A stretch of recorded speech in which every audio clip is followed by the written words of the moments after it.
আমি তোমাকে ভালোবাসি আপু। কি বলছিস এসব? আমি তোর বড় বোন হই।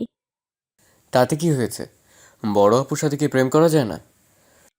তা তো যাই, কিন্তু সন্ধ্যার সময় ছাদে দাঁড়িয়ে আছি আমার পিচ্চি চাচাতো ভাইকে নিয়ে। কি পিচ্চি এটা শুধু কান্না করে, এখনও কান্না করতেছে।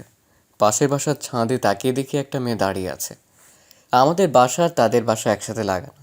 ওই পিচ্চি কান্না করিস না, ওই দেখ পেতনি দাঁড়িয়ে আছে। ওই মিস্টার কাকে পেত্নী বলছেন? হ্যাঁ, কেন আপনাকে বলছি, তো কি হয়েছে? কি হয়েছে মানে? আমি মানুষ, পেত্নী হব কেন?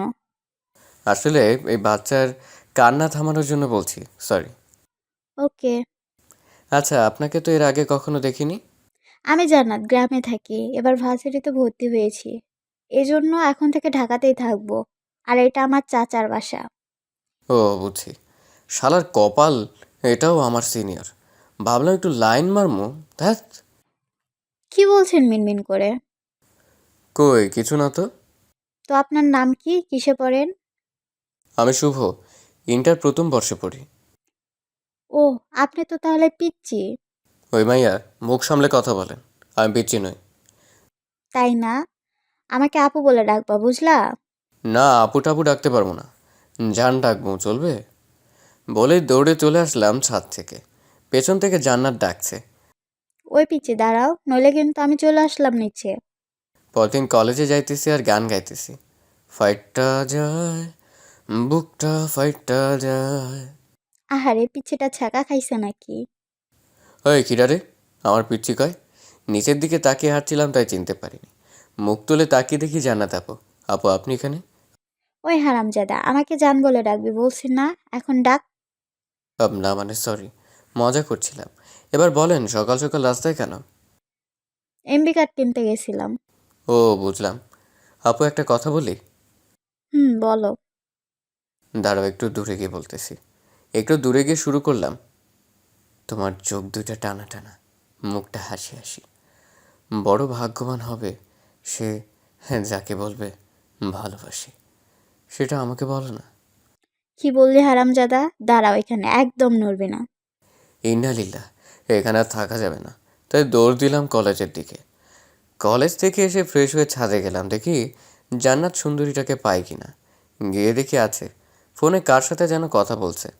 আমাকে দেখে ফোনটা কেটে দিল। কে ছিল, বিএফ নাকি? আমাকে দেখে কেটে দিলেন। ওই পিচ্চি চুপ। আমার বিএফ নেই। আমার ফ্রেন্ডের সাথে কথা বললাম, কথা বলা শেষ, তাই কেটে দিছি। ও, তার মানে বিএফ নাই। আমার লাইন ক্লিয়ার। ওই লাইন ক্লিয়ার মানে? কি বলছিস?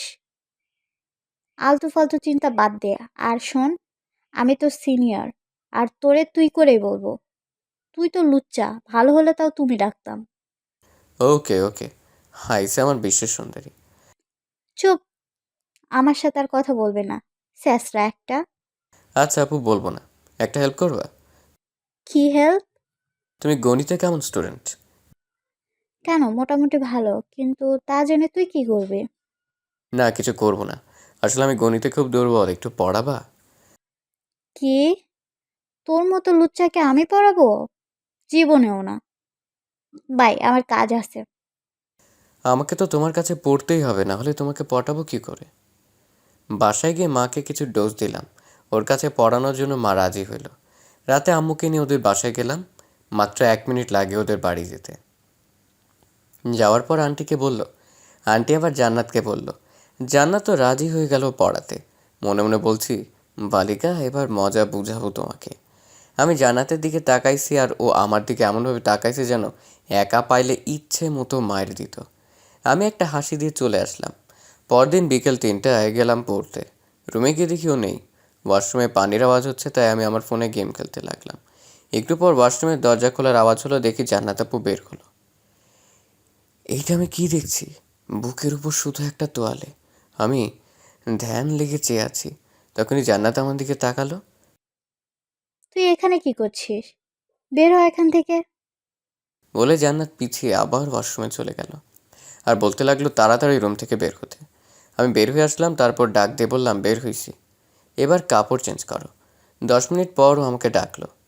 এই, তুই দরজা নক করিস নাই কেন? দরজা বন্ধ থাকলে তো নক করব।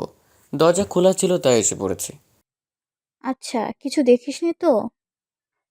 না, কিছু এ দেখিনি। হারামজাদা, দাঁত বের করে হাসবি না, দাঁত ভেঙে দেব। ওকে, হাসবো না।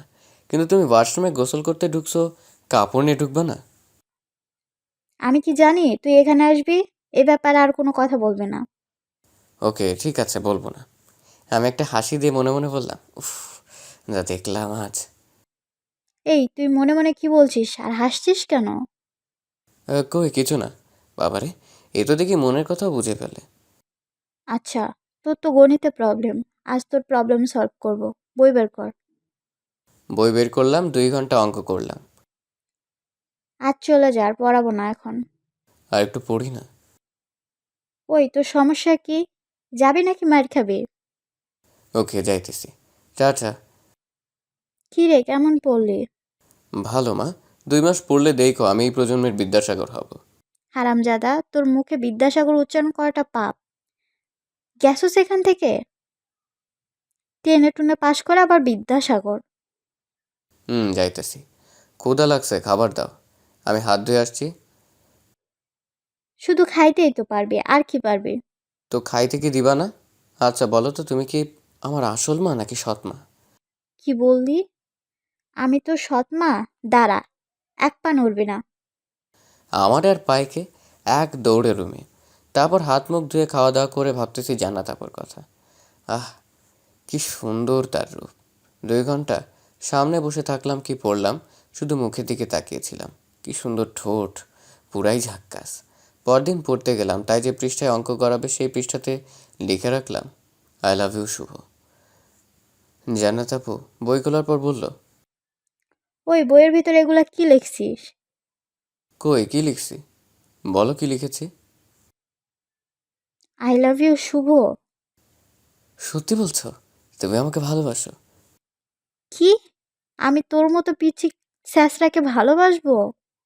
তুই বইয়ের ভিতরে লিখছিস সেটা বলছি। আর এরকম কিছু লেখা পাইলে তোর খবর আছে। ঠিক আছে। আরও কিছুদিন পরের ঘটনা। আপু এই অঙ্কটা পারছি না, একটু করে দিবা? কোন অঙ্ক দেখি? আমি খাতায় লিখলাম, IL 5 - 5 VE Y 5 - 5 U। তারপর খাতাটা এগিয়ে দিলাম। সত্যি করে বলতো, তোকে এই অঙ্ক কে দিছে? আর তুই আমার সাথে মজা করছিস? না বোঝা না, তুমি এই অঙ্কটার উত্তর পারলে না। ওকে, আমি বলি, এর উত্তর হলো আই লাভ ইউ। চুপ কর, তোর কাছে আমি জানতে চাইনি। আচ্ছা বলতো, তোর সমস্যা কি? তুই কি চাস আমার কাছে? তুই কি ভুলে যাচ্ছিস যে তোর থেকে আমি বড়? কী চাই বোঝোই তো। আর বড় ছোটে কি রিলেশন হয় না? না, হয় না। কেন হয় না? আমাদের নবী তো তার থেকে বয়সে বড় মেয়েকে বিয়ে করেছিল। তোর হাদিস ঘাটা লাগবে না। এই ভূত মাথা থেকে সরা। আমার থেকে অনেক ভালো ভালো মেয়ে পাবি তুই, আমার থেকে সুন্দরী। আমার তো সুন্দরী দরকার নেই, তোমাকেই দরকার আমার। বের হ তুই আমার সামনে থেকে। সর, তোর মুখ আমি দেখতে চাই না। বুঝলাম রেগে গেছে, তাই চলে আসলাম। এভাবে আরও 1 মাস কেটে গেল। এখন আমার দুষ্টুমি আরও বাড়ছে, কারণ জান্নাত তো জেনে গেছে আমি তারে ভালোবাসি। এখন পড়ার সময় মাঝে মাঝে জান্নাত আপুর পায়ে শ্বশুরে দেই, আবার সরি বলি। এতে জান্নাত আপু রাগ করে গালাগালি দেয়। আমি কিছু মনে করি না, তার রাগী মুখটা দেখতে আমার ভালোই লাগে। জান্নাত আপুর নাম্বার নিয়েছিলাম চুরি করে, তাই প্রতিদিন রাতে সকালে আই লাভ ইউ লিখে মেসেজ দিতাম। এই জন্য গালি শুনতে হইতো অনেক। একদিন কলেজ থেকে ফিরছি, দেখি জান্নাত একটা পোলার সাথে রিক্সাতে গা ঘেঁষে বসে আছে। আমি দৌড়ে গেলাম। আমাকে দেখে জান্নাত বলল, তুই এখানে কেন? আমার হিসাব পড়ে। ওই আপনি কে ভাই? একটা মেয়ের সাথে গা ঘেঁষে বসে আছেন। জানেন ওই আমার গার্লফ্রেন্ড। এই কথা বলে চলে আসলাম। বাসায় আসছি, ভালো লাগছে না। বিকালে পড়তে গেলাম, জান্নাত আপুর কাছে চুপচাপ বসে আছি। শোন, আজ থেকে তোকে আর পড়াবো না, আর আমার পিছু লাগবে না। তুই যারে রাস্তায় অপমান করছো সে আমার বয়ফ্রেন্ড। আমার ভার্সিটিতেই পড়ে, আমার ইয়ারে। তুই যদি আমার পিছু না ছাড়ছিস, আমি কাকাকে বলে হোস্টেলে ওঠার চিন্তা করব।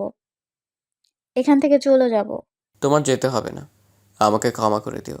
আমি জানতাম না তোমার বয়ফ্রেন্ড উনি। আমি তাকে সরি বলবো, সমস্যা নেই।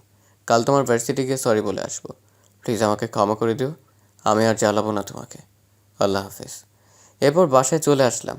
ভালো লাগছে না। বিকেলে ছাদে বসে আছি। কি রে, মন মরা হয়ে বসে আছিস কেন? এমনি। কোনো সমস্যা থাকলে বল। না, সমস্যা নেই, তুমি যাও তো। ওকে, যাচ্ছি। আজ আর কোনো মেসেজ দিলাম না জান্নাতের নাম্বারে। পরদিন সকালে জান্নাতের ভার্সিটিতে গিয়ে গেটে দাঁড়িয়ে আছি। একটু পর জান্নাত আর কালকের ছেলেটা একসাথে আসলো। বাহ, খুব মানিয়েছে তো। তুই এখানে কেন? তারপরে ছেলেটাকে সরি বলে চলে আসলাম। এখন আমি জান্নাতের সাথে দেখা করি না, ওর সামনে যাই না। সকালবেলা একা হাঁটছি। ওই পিচ্ছি দাঁড়া। পেছনে তাকিয়ে দেখি জান্নাত। তাই আমি জোরে হাঁটা শুরু করলাম। এড়িয়ে গেলাম, ধরা দিলাম না। আবার সন্ধ্যার সময় ছাদে উঠলাম, দেখি জান্নাত। নামতে যাব যখন, ওই কই যাস? পা ভেঙে দেব। কি আপু, কি সমস্যা তোমার? এখন তো বিরক্ত করি না, তাও কেন এমন করছো? আপু বলবে না, নাম ধরে ডাকবি। আর আমিও তোরে ভালোবাসি। ওহ, দারুণ জোকস। জোকস মানে কি? সিরিয়াসলি বলছি। ও, বিয়ের হ্যাঁ ছ্যাঁকা দিছে নাকি? অচল মাল আমার কাছে গ্রহণযোগ্য নয়। ওই মাল মানে? আর কে আমার বিএফ?